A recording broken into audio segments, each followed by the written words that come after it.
ذرا سوچے شیطان انسان کو گمراہ کرنے کے لیے کون کون سے حربے استعمال کرتا ہے۔ کیا شیطان کے حربے انسان کے ایمان کو کمزور کرنے میں کامیاب ہو سکتے ہیں؟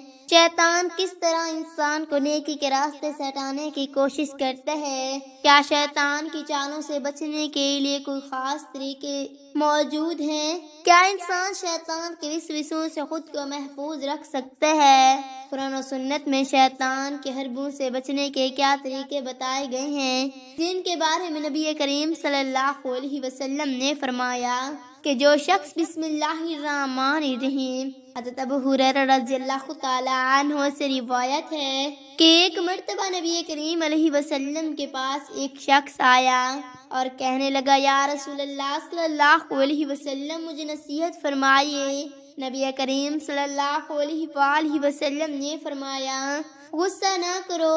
اس شخص نے بار بار سوال کیا اور ہر بار نبی کریم صلی اللہ علیہ وسلم نے یہی فرمایا، غصہ نہ کرو۔ صحیح بخاری۔ یا غصے کو شیطان کا ایک اہم ہتھیار قرار دیا گیا ہے، جس کے ذریعے وہ انسان پر حاوی ہو جاتا ہے اور اسے گناہ کی طرف لے جاتا ہے۔ نبی کریم صلی اللہ علیہ وآلہ وسلم نے فرمایا کہ جب انسان جھوٹ بولتا ہے تو شیطان اس کے قریب ہو جاتا ہے اور اس کے دل میں گناہ ڈال دیتا ہے۔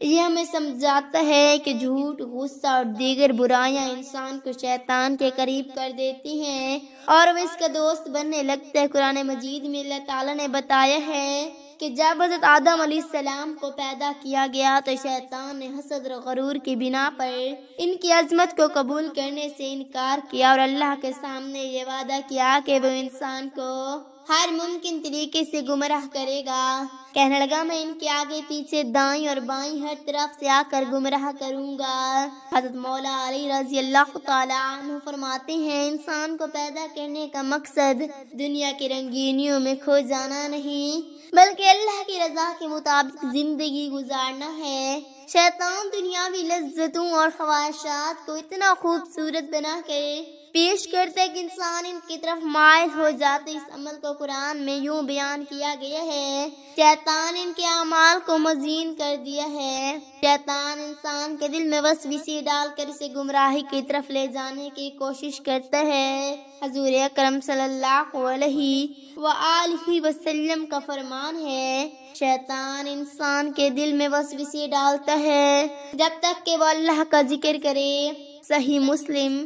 شیطان کے حربوں میں ہے کہ وہ انسان کو غصے میں لا کر جھوٹ بولنے پر مجبور کر کے اللہ کی نافرمانیاں پر آمادہ کرتے ہیں۔ علی رضی اللہ تعالی عنہ فرماتی ہیں، غصہ عقل کو کمزور، ایمان کو ناقص کر دیتا ہے۔ حضور اکرم صلی اللہ علیہ وآلہ وسلم کا فرمان ہے، نماز کے وقت شیطان آ کر وسوسے ڈالتا ہے تاکہ بندہ اپنی نماز میں دھیان نہ دے سکے۔ صحیح بخاری۔ شیطان کے ایک اور حربہ یہ ہے کہ وہ میاں بیوی، بھائی بہن اور دیگر خاندانی رشتوں میں جھگڑے پیدا کرے تاکہ محبت اور آخرت میں کمی آ جائے۔ قرآن میں اللہ تعالیٰ ارشاد فرماتا ہے، بے شک اللہ تعالیٰ توبہ کرنے والوں کو پسند فرماتا ہے۔ اللہ کا ذکر انسان کو شیطان کے شر سے محفوظ رکھتا ہے اور اس کے دل کو تقویت دیتا ہے۔ حضور اکرم صلی اللہ علیہ وآلہ وسلم نے فرمایا، جو شخص صبح و شام آیت الکرسی پڑھتا ہے اس پر شیطان کا کوئی بس نہیں چلتا۔ صحیح مسلم۔ رسول اللہ صلی اللہ علیہ وسلم نے فرمایا، جس گھر میں سورۃ بقرہ کی تلاوت کی جاتی ہے وہاں شیطان نہیں آتا۔ صحیح مسلم۔ حضرت براء بن عازب رضی اللہ تعالی عنہ فرماتے ہیں کہ ہم ایک مرتبہ رسول اللہ صلی اللہ علیہ وسلم کے ساتھ ایک انصاری کے جنازے میں گئے۔ جب قبر تیار ہو چکی تو آپ صلی اللہ علیہ وآلہ وسلم قبر کے پاس بیٹھ گئے اور صحابہ کرام کو بھی بیٹھنے کا حکم دیا۔ پھر آپ صلی اللہ علیہ وآلہ وسلم نے فرمایا، جب مومن بندہ دنیا سے رخصت ہونے اور آخرت کی طرف جانے کا وقت قریب آتا ہے تو اس کے پاس آسمان سے سفید چہروں والے فرشتے آتے جن کے چہرے سورج کی مانند روشن ہوتے ہیں۔ وہ اپنے ساتھ جنت کے کفن اور خوشبو لے کر آتے ہیں اور اس مومن بندے کے قریب بیٹھ جاتے۔ پھر مالک الموت عزرائیل علیہ السلام اس کی سراہنے آ کر کہتے ہیں، اے پاکیزہ روح، اللہ کی مغفرت اور رضا کی طرف چل نکل۔ ابو داؤد کتاب الحسن حدیث۔ اس کے بعد رسول اللہ صلی اللہ علیہ وسلم نے فرمایا کہ مومن کی روح آسانی سے نکلتی ہے جیسے مشکیزے سے پانی کا قطرہ، اور فرشتے اس روح کو جنت کے کفن اور خوشبو میں لپیٹ لیتے ہیں۔ پھر یہ روح لے کر فرشتے آسمان کی طرف چڑھتے ہیں اور ہر آسمان پر موجود فرشتے اس کو خوش آمدید کہتے ہیں، یہاں تک کہ 7ویں آسمان تک پہنچ جاتی ہے، جہاں اللہ تعالیٰ کا حکم ہوتا ہے میرے اس بندے کا نام اعلان میں لکھ دو۔ پھر اس واپس زمین پر لایا جاتا جہاں اس کی قبر میں سوالات کیے جاتے ہیں۔ اسی طرح رسول اللہ صلی اللہ علیہ وآلہ وسلم نے فرمایا کہ جب بدکار بندہ موت کے وقت آتا ہے، جس کے پاس سیاہ چہروں والے فرشتے آتے ہیں، جس کے پاس عذاب کے کپڑے لے کر بیٹھ جاتے ہیں، پھر مالک الموت آ کر اسے کہتے ہیں خبیث روح، اللہ کے غضب اور غصے کی طرف چل نکل۔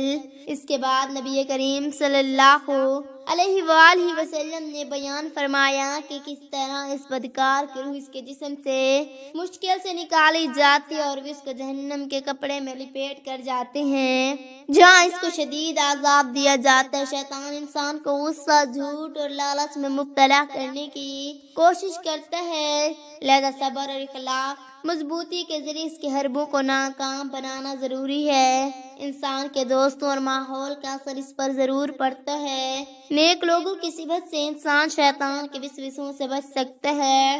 شیطان نے جدید ذرا خاص طور پر انٹرنیٹ اور سوشل میڈیا کے ذریعے لوگوں کو غیر اخلاقی مواد اور غلط نظریات کی طرف مائل کیا ہے۔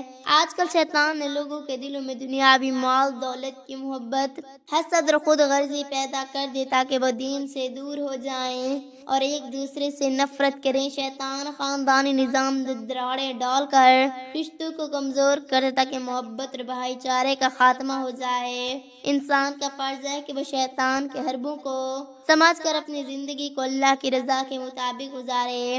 دین کی تعلیمات پر عمل کر کے ہی شیطان سے محفوظ رہا جا سکتا ہے۔